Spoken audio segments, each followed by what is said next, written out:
like to leave a lot of tonight open for question. But I did want to kick off with just saying, that kind of the goal of the group is to really have a strong community network. We all feel like we're having fun with each other while also walking away with some useful stuff to help us, whether we're with an organization or we're looking to do some things independently. So with that being said, I'll go ahead and just share some slides. We'll get this thing kick-started. And then if you have questions as we go, feel free to shout them out or just type them up, and we'll go from there. How's that sound? Not too painful? All right, good stuff.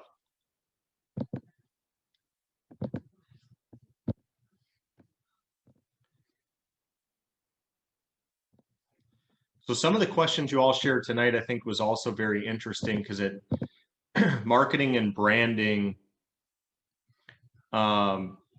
it's all interwoven with how we work with other people. Whether it's an entrepreneurship and we're trying to start a business, or we're just trying to get buy-in from the people we're working with, the principles carry over, which makes it kind of fun. But at the same time, what are some good things to keep in mind? So for tonight, I thought we would just kind of break out some differences between marketing and branding, and with the rhythm of how much information we can get through. If it makes sense to have some individual follow-ups, we'll do that as we go, or we'll just continue this as a talk track. So without further ado, marketing and branding, really looking at how you can create your brand. And when I say brand, the way people think about you, while also being able to have a little bit more authentic or targeted messages with the audience you're trying to talk to. So let's kick it off with, of course, a good question. In your opinions, just think about this, let it marinate for a minute like good steak. What's the difference between, in your opinion, branding versus marketing? Just think about that for a minute. So when we get into kind of our topic areas tonight, we're really going to look at, when it comes to branding, your why and your story. So how can we I know for a lot of you, particularly at Adler, we had a lot of conversations around your why. At UWS, we had a lot of conversations around your TOPE, your theoretical orientation.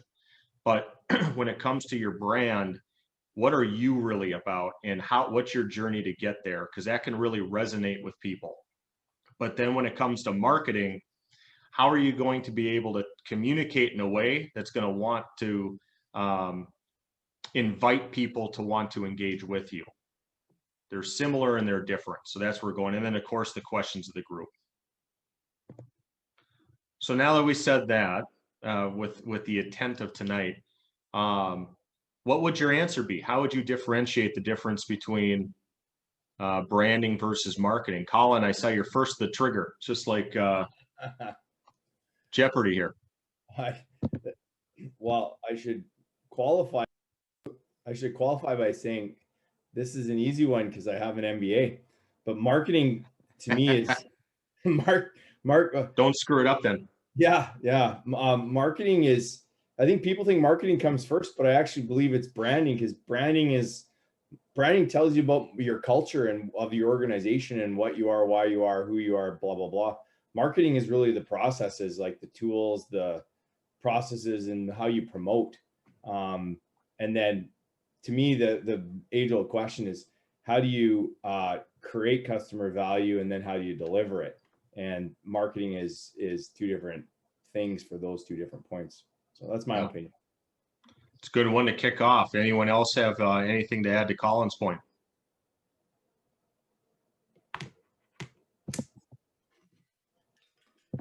I think it's pretty much what he just said. But for me, what came up was branding is like what makes you distinct, like what are you putting out there, and pretty much like your product. And then the marketing is how are we getting it out there and engaging people to be interested in taking part in it. Yeah, I think that both points are spot on. Colin talking about the branding with it starts there. And then London, to your point, how do we get that out there and start engaging with people? And I think a good way to think about it, we have some of your questions here, as you can see. So we'll get to those as we go. But as we start the conversation, it is about your brand first. And the reason I say that is you have to be honest with yourself.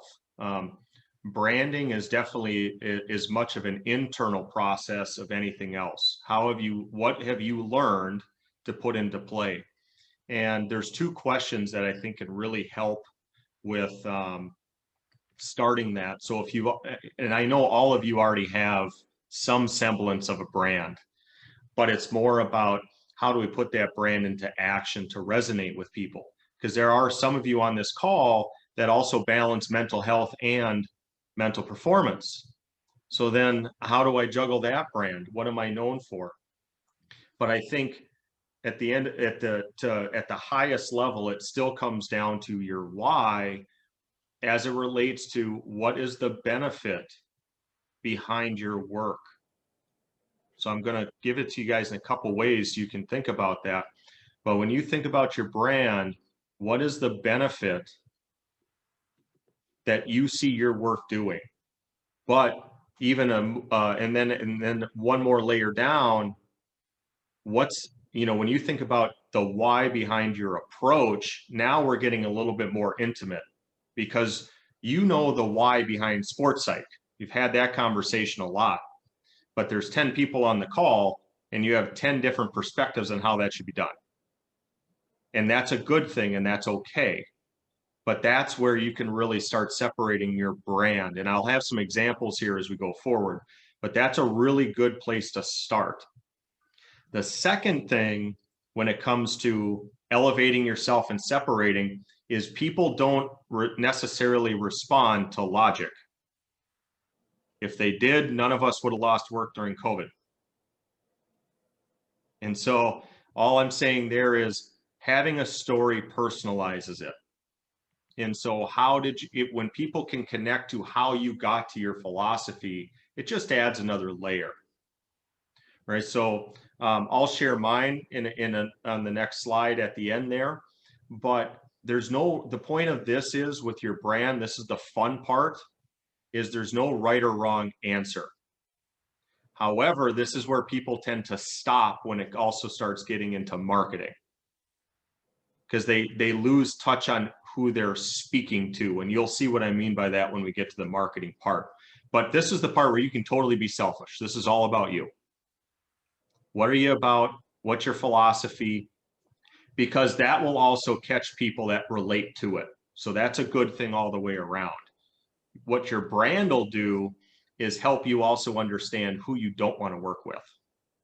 So when we start getting into the business conversations, when we get there, that's where you'll see the brand coming back into the picture.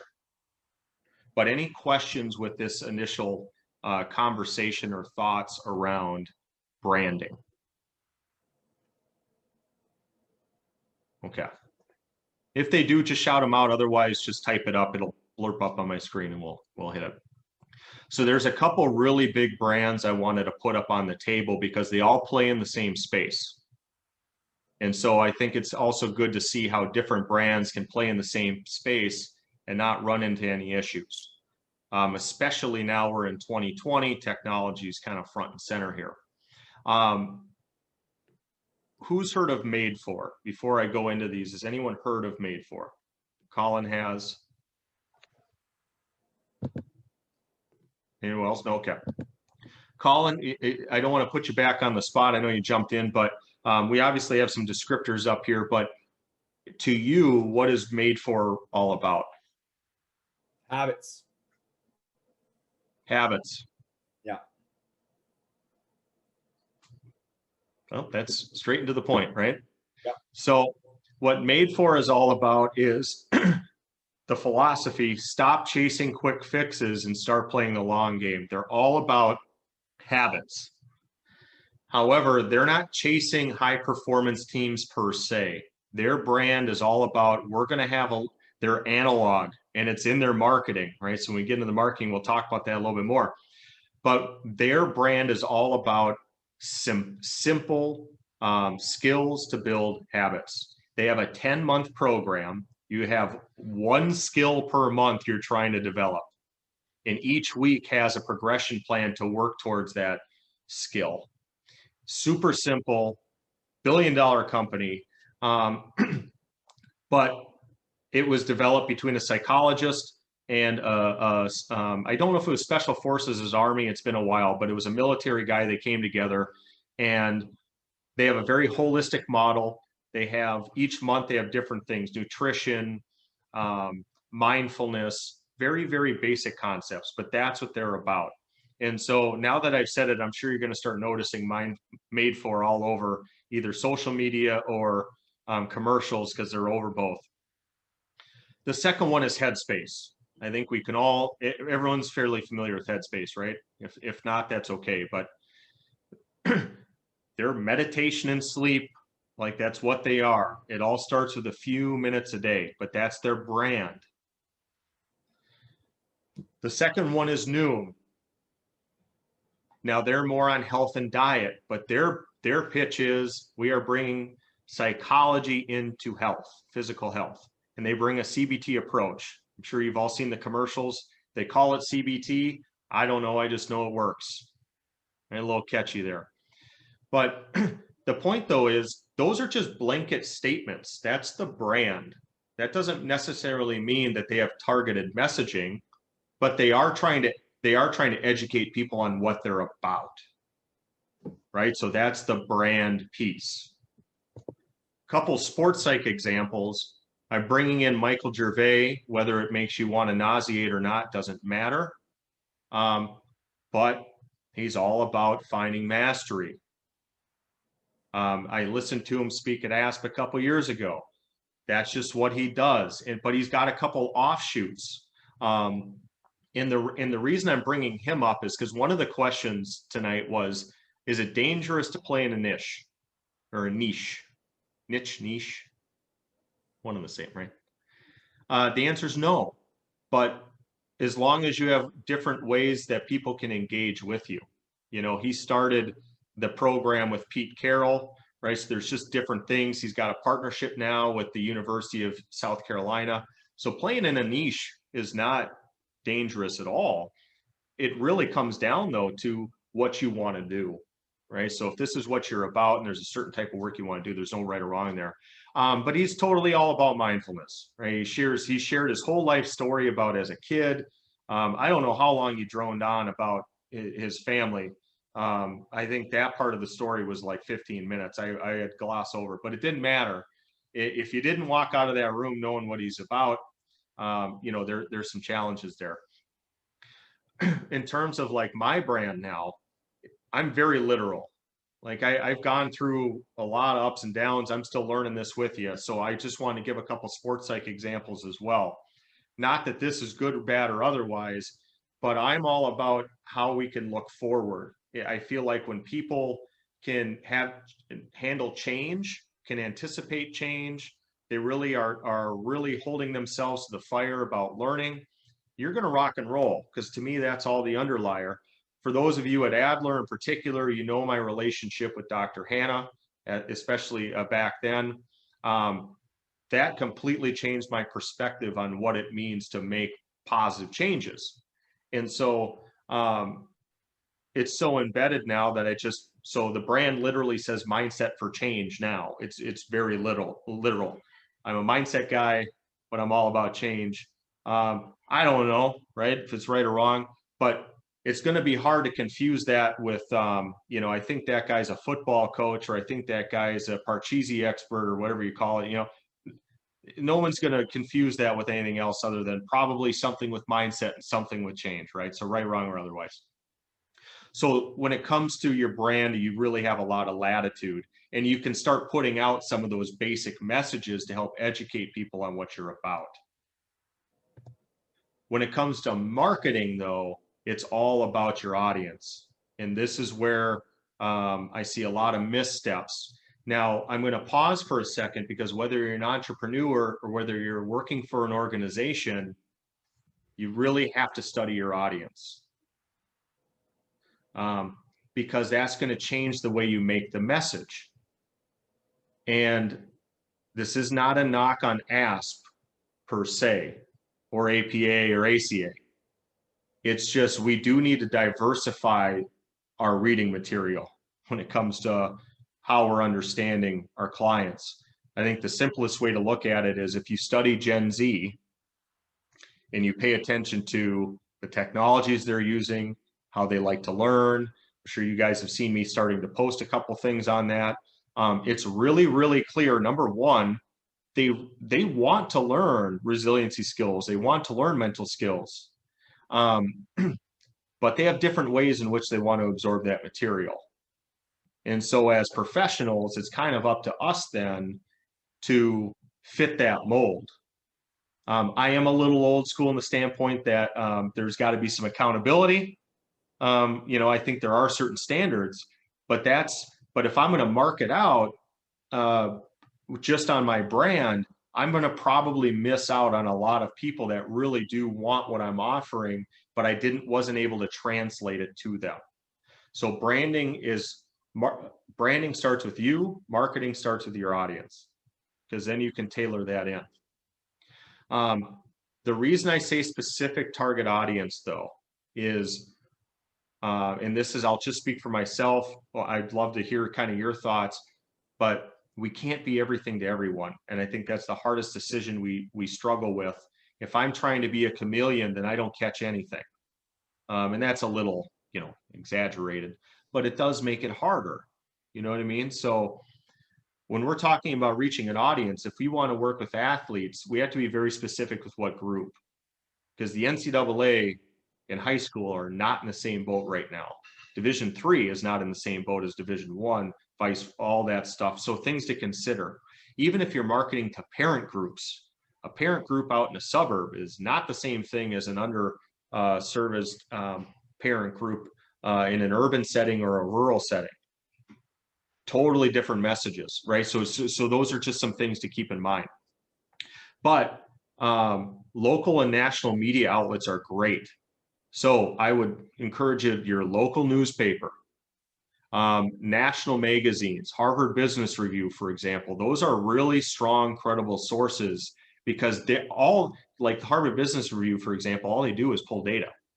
So that's free data sets outside. And then you can add that to research articles, if that makes sense. So I know this is kind of broad, but this is a good place to start. So here's a couple examples. There's been about, so locally in the Twin Cities, been throwing out some surveys, just pull surveys out there to student athletes. One of their top few priority areas, including the coaches, is how can I help my athletes handle the uncertainty? So then when I follow up and have the conversation with them, when we start talking about it, now I'm educating coaches on how to teach tolerance of emotions. I'm not saying that's the right solution, right? You pick whatever solution you want when the coach comes to you, but it's a warmer introduction. So the reason I say that is if I'm already titling my messaging, so this is an example of titling. If you're trying to market to a group, you've already listened, observed, you've been on Facebook, right? Seeing what they're talking about or whatnot. Now you start crafting the title to grab their attention. And you guys have seen it. I experiment with this all the time. I've sent out a couple duds the last few weeks on LinkedIn. I mean, nothing. But when I send things out like stop selling sports psychology, I'm writing that because I know 90% of the people that look at my stuff are other sports psych people. And then the other percentage is going to be coaches. So I got to alternate between that. So those are some things you can keep in mind is recognize who's reading your material, right? And we'll get into the platforms in a second, but just broad level, study your audience, and then that'll give you ideas of how to craft the titles. The second thing, and this is a very specific strategy that I would recommend, use data in your marketing. And you'll get better with this. When I first started my hand at this, I got nothing but white noise because I realized the data I was sharing to coaching clinics and whatnot, it didn't help them make any decisions.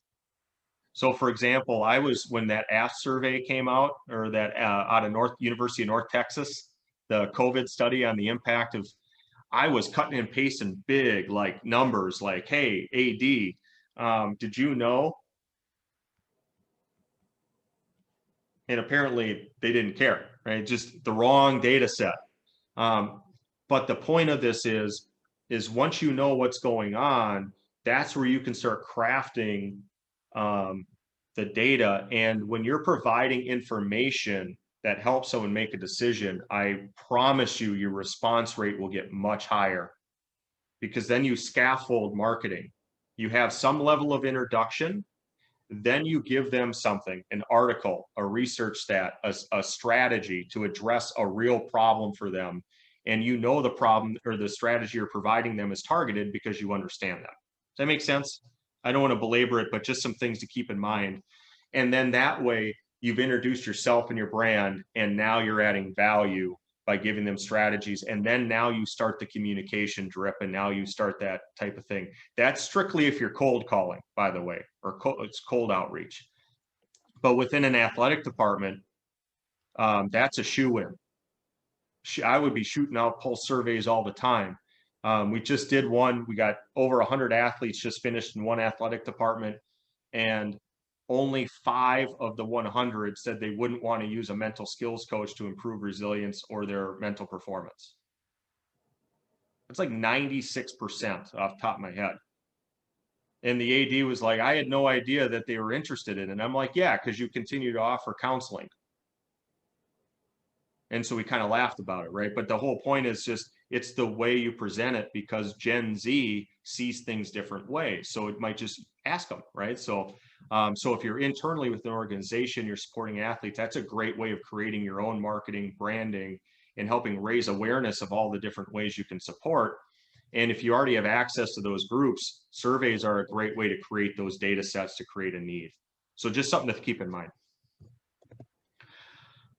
So when it comes to the summary, focus on the who, not the how first. So focus on your audience. Don't worry about the social media platforms, because once you know who they are and the themes, now you can decide which media platform would make the most sense. So speaking of that, when we're looking at social media platforms, and honestly, social media is such a robust topic, we'll probably save that for its own take apart.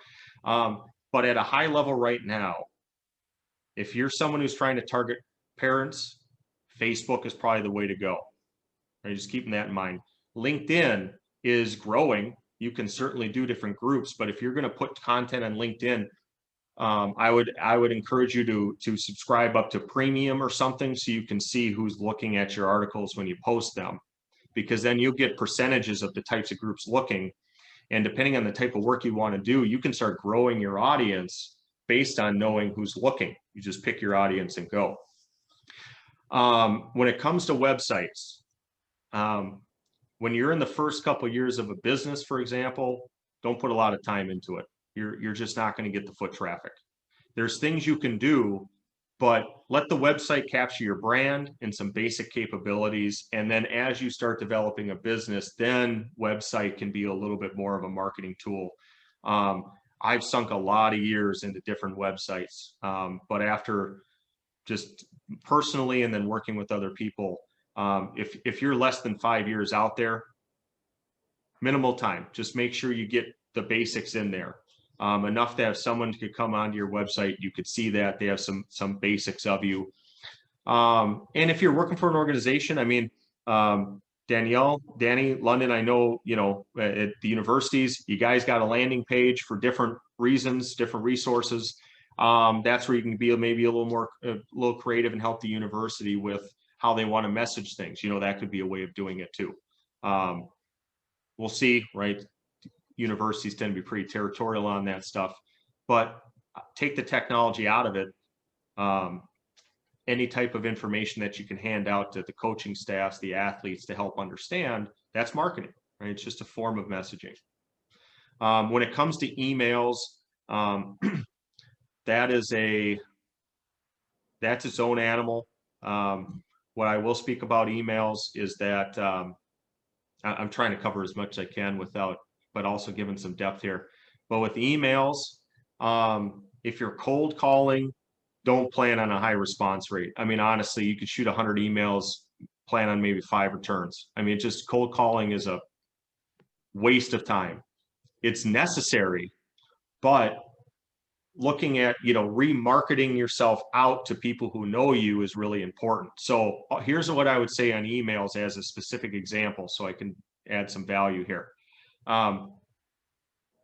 Reach out to coaches, anyone in parents, teacher groups who know you. But then you can say, hey, by the way, thank you so if it's someone who's been influential, I just want to say thank you for all the input you've had over the years. Just wanted to give you an update of where I'm at right now. Here's some really cool things that are happening out there that I think could be beneficial to you. Look forward to catching up. Now they know where you're currently at, things like that. Now you can send another one out. Hey, here's a couple strategies. I know you talked to me about this, but anyway, your point is you're giving a reason to continue communication. So I say all that for emails are a great way to start the conversation, but you need to end it with a reason to follow up as you go. I promise you, we'll have specific times for those who want to look at messaging via email. We'll be able to do that. But without circling the wagons too much, does this help just give some ideas in terms of the different ways to kind of craft marketing? I do want to stop and pause for any questions before we dive into the questions that were already provided. So I just kind of want to open it up for some Q&A here. Yeah, Jason. I don't have a Facebook anymore. I'm completely disconnected from social media except LinkedIn.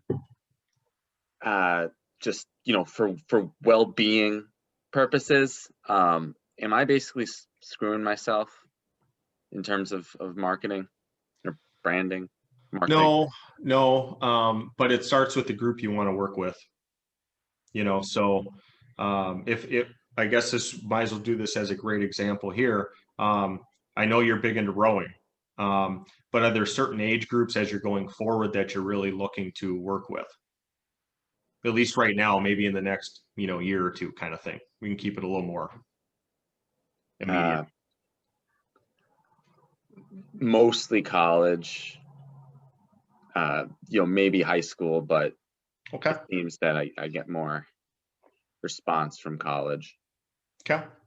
So with college athletics, then it would really be now coming down to where would you be able to get a college, whether it's a coach or an athletic department, where would you get their attention? And the only reason I say that is a college athlete probably isn't going to pay for your services either. Unless you have a referral system. So if you're trying to get the attention of a coach or an athletic director, we'll just throw it out to the group. What would pop up? Like, what would be the avenue to connect?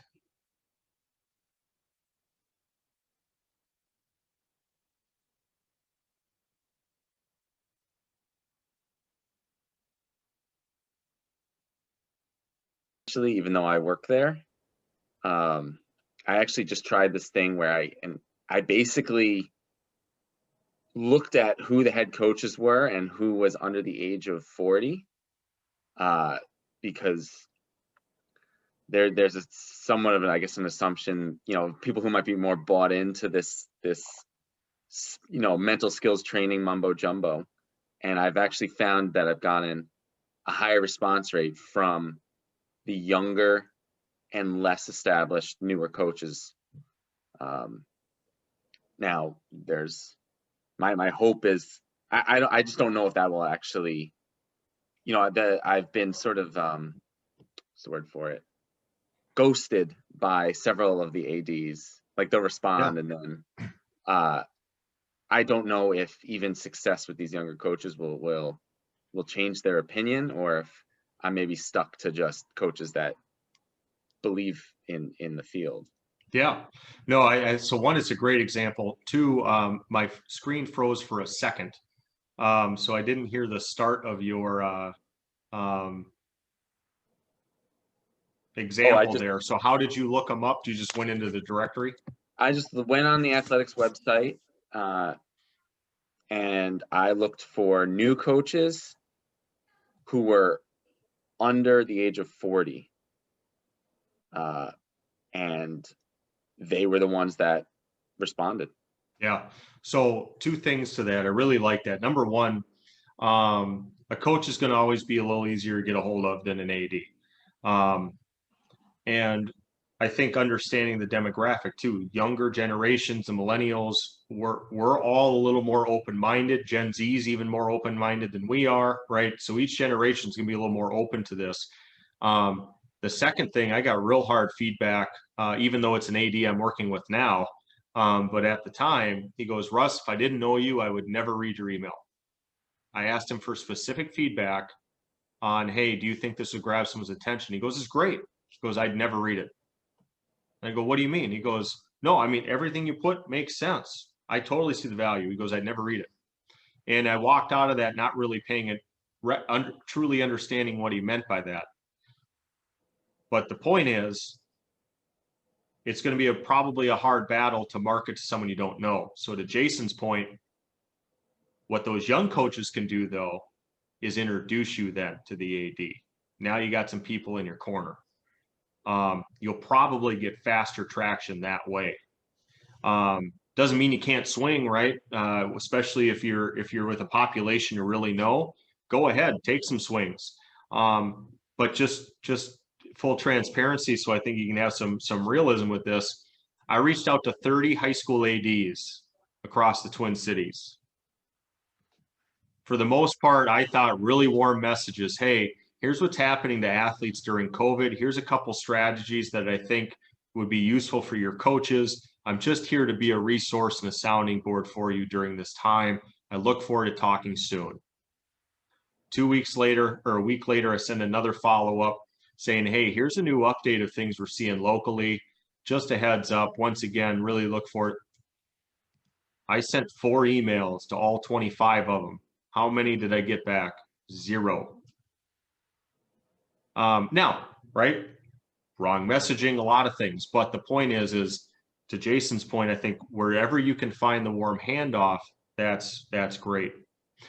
Last thing I will say on messaging, though, and then I'll open it back up for questions, just because social media is such a hot topic. If you do get a good following, this is probably going a little bit more to the business side, but if you start getting hundreds of followers, athletes, and you start becoming more of an influencer, guess what happens? People notice that. And then recruiters start knocking on your door wanting access to your people. So you can also make some money that way too, which is interesting, right? So it's not, and then also too, there's just the philanthropic side. You just want to do good work. But just look at the way, when next time you look at Instagram, look at what messages of your peers are being sent out there. They're great messages. I love them all. But even be selfish and think for yourself. What's going to stop and grab your attention? How many times you see a post and you just go, oh, not again. There's always somebody that you just kind of cringe when you see it, even though they're just trying to do good work, right? We all do it. I do it too.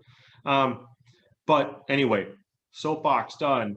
Just as we're thinking about the marketing, understand your audience first, and it'll make that message easier. And then also to Jason's point, conversations are marketing as well, right? So when you have a better understanding of the groups, those kind of things, you can have easier follow-ups and conversations. LinkedIn and university departments, if you're interested in those, you can learn a lot about people before you even reach out.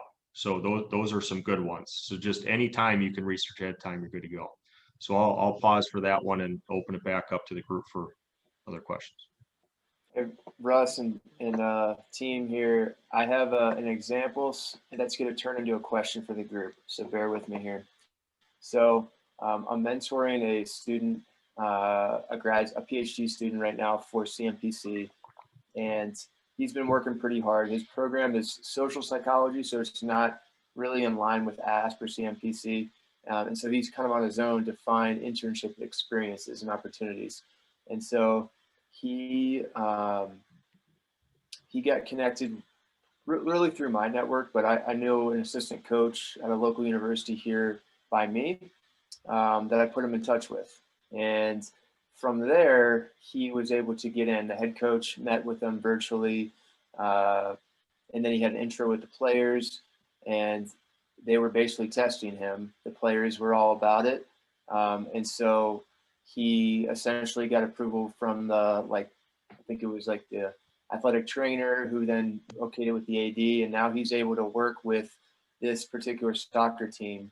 And so again, back to everyone's points here, I think it's a relationship, a connection that's somewhere across the program or the team that you might be looking to work with, versus like a cold call or a email or a marketing, sort of email. And then I guess the question and all that is, I was kind of scratching my head about and wondering about how I should help inform him or give him a backstop in terms of like liability things and informed consent, and kind of what parameters I think I should kind of help coach him to use when he's just doing performance work. It's strictly virtual, yet I want to make sure I'm mentoring appropriately and providing the right advice for him. So long-winded, turned into a question to the group, but I'll pause. Well, that's a good question. Anyone want to tackle that one? I'm gonna take a knee on this one.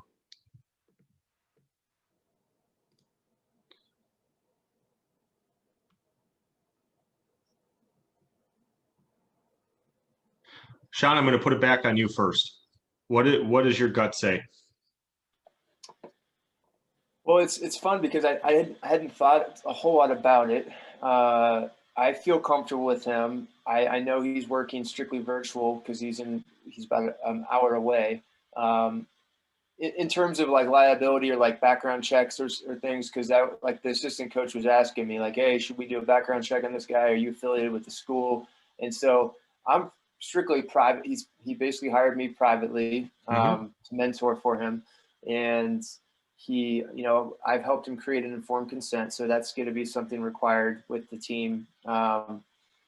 Yet I don't necessarily know what the answer is. I kind of want to basically put it back on the school and like say, hey, like, you guys trust your cat, kind of like you're telling me, Russ. I mean, I don't essentially know what the right answer is. He's not affiliated with his school. I know a lot of our grad programs, we had some liability insurance or something to cover us when we were going out and doing internships. But this is a little bit different. So the just from the mentorship perspective, just because I know you're mentoring as well, they should have liability insurance, which they can get through ASP, and then that ends that. The school should not take liability, and they won't. Not for an outsider if they're a contractor. However, the informed consent, though, is where you can also make sure that both sides are on the same page. By signing this form, you're acknowledging that this individual is not providing clinical mental health services. There's no diagnosing and treatment, right? And that's it. Because basically, this might be too simple, but as long as there aren't things that they're doing that can be in the DSM, then you have a lot of latitude, right? So even just some of those descriptors around how you talk about it. Anxiety is a popular one, right? But the anxiety is in the DSM. So probably technically I shouldn't say that I help with anxiety, whatever. But that's the general gist, right? So anyway, all I'm getting at is, yes, the informed consent is smart. On your end, just document it. And then two, though, from him in terms of marketing or branding or any of that other stuff, he just needs to be clear on his presentation when he's going in. And those are the things you can help him with. When it comes to liability, though, you gotta have if you're independent, just get the ASP one. It's so cheap anyway, and then you're covered. Okay. And that includes for like as a student. I'm not sure if he is a member of ASP. Can he still have access to that? That would be a good question for ASP. I don't know. Good question. Yeah, I would reach out to their committee. I would imagine you'd have to be a member to access it.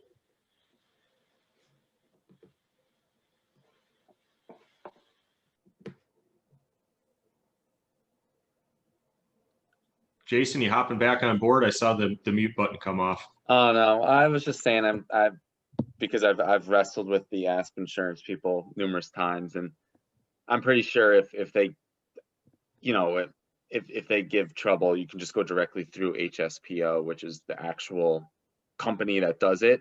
You know, the ASP insured sends you to like this one-man operation who then just forwards it to the same. And I've called, you know, the actual company on the phone, and it's the same. Basically all it is it's like an insurance policy that has an addendum that says this also includes CMPCs.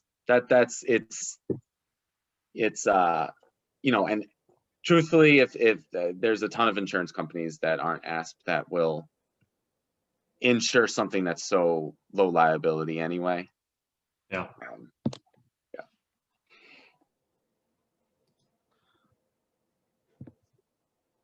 So a couple of these questions we hit during the presentation. I think the top one, how can I attract new potential clients, will hit last. I know I kind of slammed websites. They're good.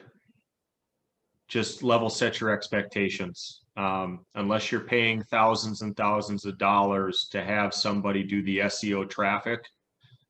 So that way, when they type in sports psych or something like that, you're the first one on Google.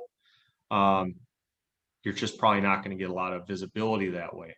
So just set it up in a way that makes the most sense for you. Blogs are great though. Blogs are absolutely great because you can send those out in a lot of different ways. It's no different than writing. We call them white papers is another way of thinking about it.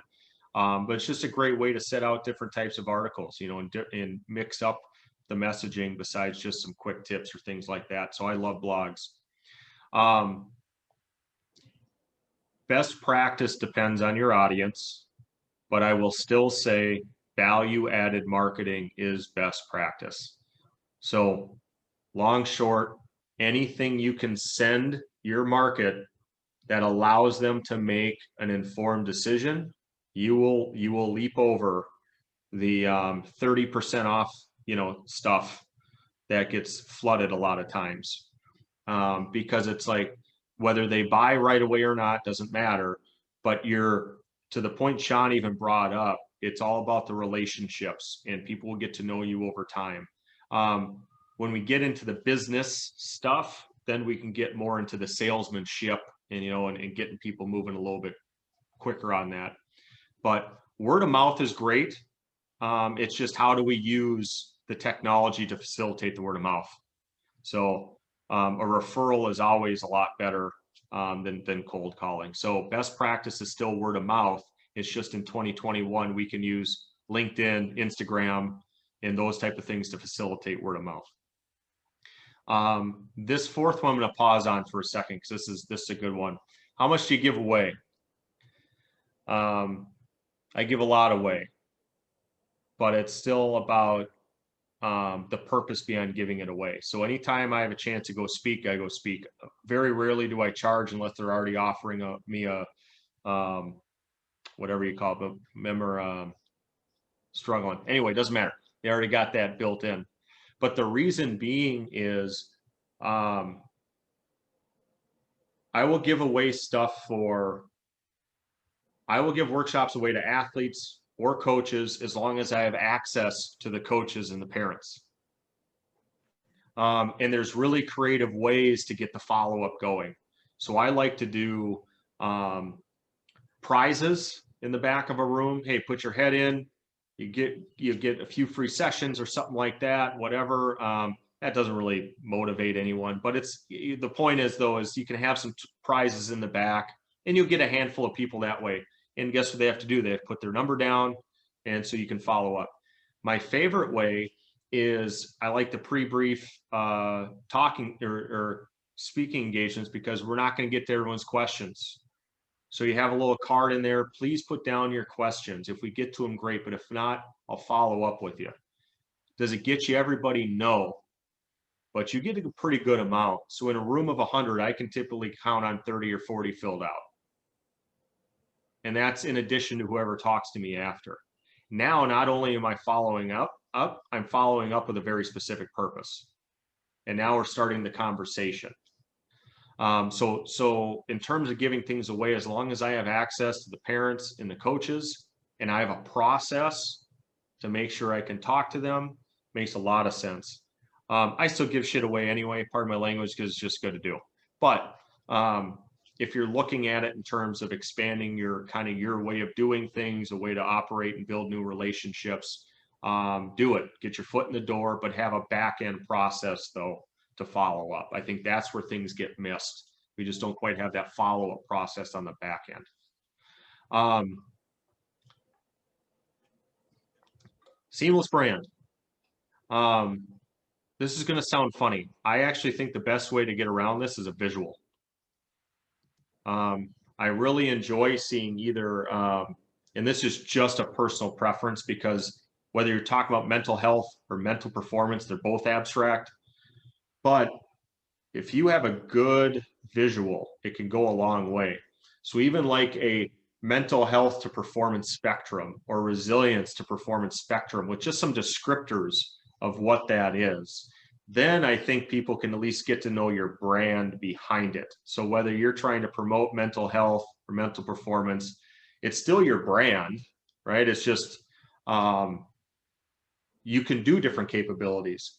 The second thing would be literally just to talk about your capabilities. Have a capabilities document. Because at the end of the day, no one cares about the letters at the end of your name. But if you just have who you are, kind of your philosophy, what you're about, and then here's how you can, here's what I mean by capabilities. What's the most common way you work with people? And those examples are really easy if you have a specific group. So for example, if someone says, what is a common way in which you work with sports? Well, if I'm talking to a football group, this so that way I can give some real concrete examples here. I'm like, well, I work with football teams. I'll come in and teach players how, and coaches how to learn the playbook faster. So I provide memory strategies, techniques. That's usually typically a 4-meeting engagement. That's its own master class kind of thing. So I can work with you on learning and retention of playbooks. I also can do draft analysis for your seniors wanting to go to the combine, right? People can wrap their head around that. That's a really specific example. If I say I can come in and do mindset, wait, what? You can, right? But that's also its own thing. So, because to everyone's point, there are people who might resonate with that. So anyway, think of common. So in terms of capabilities, if you want to create a seamless brand, you can do it a couple different ways. You can do it with some visuals to really grab someone's attention that allows it to stay at the 50,000 foot level. So you have to worry about getting stuck in the weeds. But then also think about the most common things you do with athletes. And now you can start creating what those examples are, and that will help with that seamless brand. But I'm going to stop there for additional thoughts or comments. Thoughts or comments, same thing. Thoughts or questions?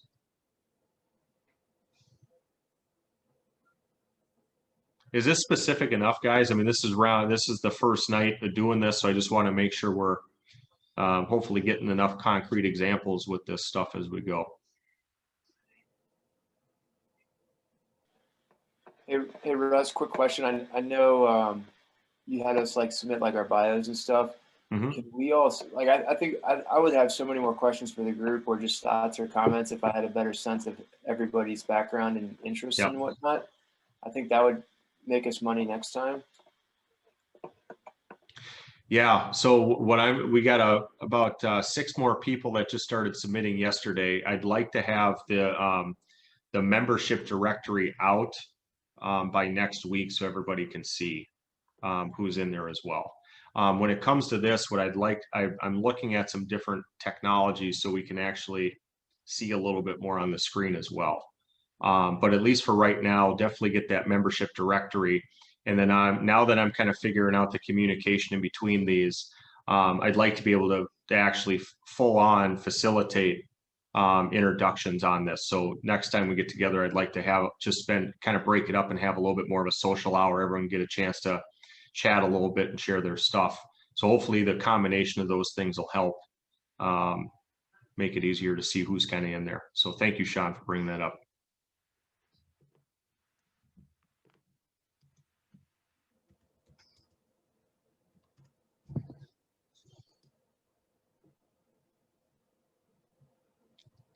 Oh no, we're still here. You're good. So that's all I have for the examples for tonight. So I'm going to stop share there. How we doing? Not too bad. Do you have a joke for us for tonight? Yeah, I suppose I should. You always end on a joke, so Yeah, don't stop now. yeah, I know. I got one. I did just learn a new one. I got one. Yeah, go for it. Why don't seagulls fly over bays? Because then Why? they'd be They're not bagels. bagels. Yeah, because they're not bagels. Oh, yeah, that's a Yeah. good one. That's a good one. I Always like come that. prepared. Always come prepared. That's a good one to end on. I don't even want to wrap up after that. Just walk off with the joke. So as we wrap up, a couple things. This video will get sent out to everyone, so you'll have a copy of it and you can look at it. I think even just kind of going through this the first time, trying to take apart this type of topic, I think we'll have to get even more specific with each one too, just so that way we're not having to cover such a broad area. But please feel free to reach out. I'll send that directory out so you can start connecting with each other too. But if you have more specific questions, happy to make time and do that. And yeah, as we go forward with these, some will have a little bit of a kind of a pace like this, where it's a little bit more seminar-y presentation. We'll have others that might be a little bit more workshop based, where we're actually going to go ahead and take a problem down and strategize on it. And then also that'll be I'll either MC or other people will come in that have the expertise in that area. So, and then of course the social happy hour stuff going on next. So, but thank you for hopping on and debuting here. The first go of the Chalk Talk. Excited to see where this grows. And that I'll just stop there. You'll see it when I send the follow-up. So thank you all. I appreciate it. Bye, everyone. Bye. Thank you. Nice meeting you all.